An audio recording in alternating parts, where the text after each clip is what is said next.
Многу ткајачки работилници во Македонија веќе не постојат. Мал е бројот на жените во селата и градовите кои ја продолжуваат традицијата на ткаење килими.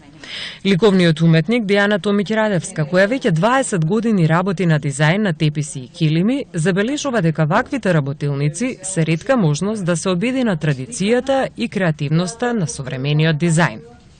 Ткаењето на килими е како раскажување на лична приказна, во која ги откривате минатото, сегашноста и она за кое се надевате во иднината. Дури велам и во модерниот дизајн, еве како уметник зборувам, или во некој модерен интериер, вие за да бидете убедливи, морате да ставите дел од себе, од своето подневје. Тука се корените, а мислам дека тие орнаменти, кои што се не само орнаменти, туку и јака символика за овој народ, се многу битен фактор.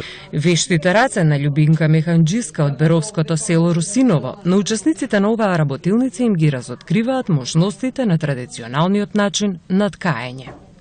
За жал, странците кои ја посетуваат Македонија имаат повеќе информации и интерес за старите занаети, вели таа. Странците кога доаѓаат, еве кога дојдат од Германија, од Холандија ги сакат овие некои наши овчарски торби, некои стари килими, некои што ние тоа веќе сега почнавме, божем, еве посо модата, ама го забораваме нашето традиционалното, а тие повеќе го знаат. Странците повеќе знаат у кој крај која шара иде и која е стара шара. Навистина ми беше мака кога истражував пред да почнам со проектот, што истражувајќи на интернет најдов повеќе ткајачки работилници во Америка отколку кај нас. Нашите соговорници се надеваат дека во иднина ќе дојдат подобри времиња за старите занаети и нивната примена ќе има свој белег во новите индустрии.